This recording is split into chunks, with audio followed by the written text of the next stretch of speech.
오늘 3월 13일 목요일입니다. 아버지의 박정희 정권의 간첩 조작으로 인해서 받으신 피해에 대해서 아들로서 제가 아버지께 할 수 있는 조금의 도리를 하고자 찾아보고 있는데요. 오늘은 큰 진전이 있었습니다. 민주주의와 평화를 위해서 노력하시는 분들이 계시는 긴급조치 사람들이라는 모임이 있습니다. 모임 이름에서도 아시겠듯이 박정희 유신 독재 시절에 반헌법적으로 국민들의 인권을 말살하는 독재가 본격화되던 때에 박정희 유신 헌법은 반헌법적인 것으로 역사적 평가는 물론이고 법적으로도 평가가 났죠. 70년대 서슬 펄었던 시절에 긴급조치라는 것을 남발하면서, 예를 들어 길을 걸어가면 경찰이 갑자기 와서 저를 간첩이라면서 빨갱이라면서 잡아가는 그런 무서운 시절이었죠. 윤석열 내란 수계가 계엄령을 선포하면서 했었던 조치들과 본질적으로 같습니다. 그런 긴급 조치들을 남발할 때 피해를 받은 민주 지키는 운동가들도 있었고요. 또 무고한 시민들도 있었고, 특히 대학생들이 많이 있었습니다. 서울대학교를 중심으로 해서 많은 대학교의 학생들이 양심과 지성을 가지고서 유신 독재에 대해 적극적으로 혹은 소극적으로 저항하였습니다. 그 와중에 긴급조치 1호, 2호, 3호, 4호 계속 발표가 되었고, 그것을 핑계로 사람들을 불법적으로 해가고 때리고 구금하고 고문하였습니다. 저희 아버지도 그런데요. 저희 아버지는 긴급조치 1호와 4호를 어겼다고 해서 잡혀가셨습니다. 얼마 전에 작고하신 이해찬 씨도 긴급조치를 어겼다는 이유로 고문을 당했고, 유인태 선생님이나 이철 선생님 등 당시 서울대학교 대학생들, 민주화 운동에 앞장서는 학생들은 사형 선고를 받기도 했습니다. 이것이 바로 사법농단이라는 말도 부족해서 사법부 자체가 불법을 저지른 인혁당 사건, 무고한 사람들을 바로 사형시켰던, 그리고 민청학년 사건인데요. 이 긴급조치로 인해서 피해를 받았던 분들이 모여서 만든 이 사단법인이 긴급조치 사람들인데요. 께 연락을 드렸어요. 인터넷에서 찾아서 그 긴급조치 사람들 사무실에 전화를 했더니 이 류태선 상임 이사님께서 받으셔서 간단하게 저의 소개와 아버지 김동현 선생님의 이야기를 전했고, 한번 만나자고 이야기를 해주셨고, 또 민사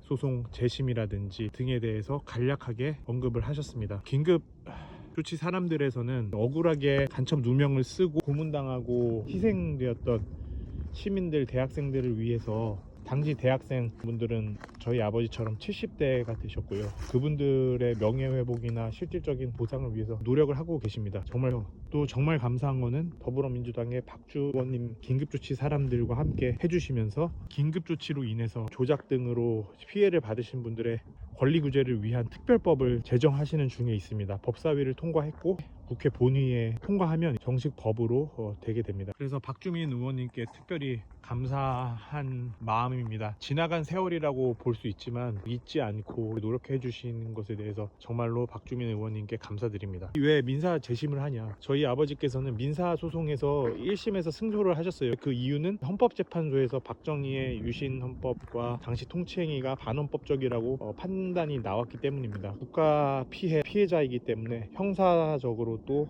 민사적으로 배상이 있어야 하게 되는데요. 형사적으로는 저희 아버지가 19년에 기소유예가 해소되셔서 1세 70대가 넘어가셔서야 범죄 혐의를 벗게 되셨고요. 민사소송의 경우에는 1심 승소를 했습니다. 그런데 2심, 3심을 패소하셨어요. 당시에 저는 박근혜 정권이기도 하고 황교안 법무부 장관이기 때문에 당시 시대상에서 불리한 판결들이 나올 밖에 없겠다라고 지레짐작을 했었는데요. 아버지와 그런 이야기도 나눴었는데 더 심각한 속내가 있었습니다. 그 속사정은 바로 양승태 대법원장이라는 그 후한무치한 불법적인 행위를 많이 한 대법원장, 유죄 판결을 최근에 받았는데요. 양승태 대법원장이 재판 1심에 국가의 배상 책임을 인정한 판사들에게 형사적으로 법원 행정처를 통해서 불이익을 주려고 한 사실입니다. 그것이 언론 보도를 통해 가지고 알려지게 되었고, 내부 폭로였겠죠. 그러니까 당시 이탄희 판사도 양승태 재판 개입 등 이 법원 행정처의 불법적인 행위를 규탄하면서 정치 뛰어드셔서 많은 활약과 의미 있는 활동들을 해주셨잖아요. 지금 조희대 사법부도 비슷한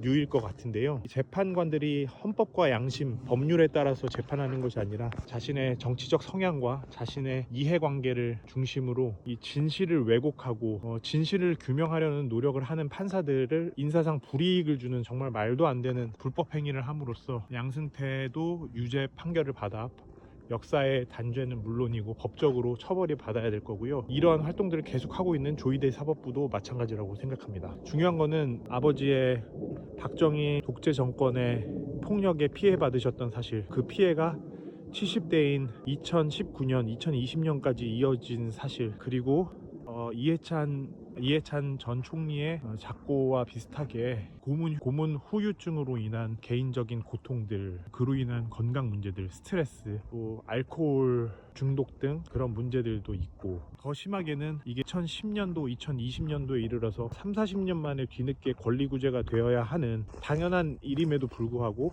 양승태 대법원장이나 혹은 조희대 대법원장 같은 사법농단 혹은 재판에 대한 개입, 법률가로서, 재판관으로서, 판사로서 자신의 양심을 버린 사람들로 인해 가지고 40년이 지난 70세까지도 국가폭력의 피해를 받고 국민으로서의 권리가 침해되고 뿐만 아니라 그 숭고한 뜻들과 의미들이 살아나지 못할 뿐더러 오히려 왜곡되고 한 번 더 억울함을 경험하게 되는 말도 안 되는 상황들이 벌어졌었는데, 이제 긴급조치 사람들과 함께 해결하기 위해서 저도 한번 노력을 해보려고 합니다. 아버지에 대한 저의 죄송한 마음에, 또 아버지에 대한 사랑의 마음에, 그리고 존경의 마음에 대한 저의 표현이라고 생각합니다.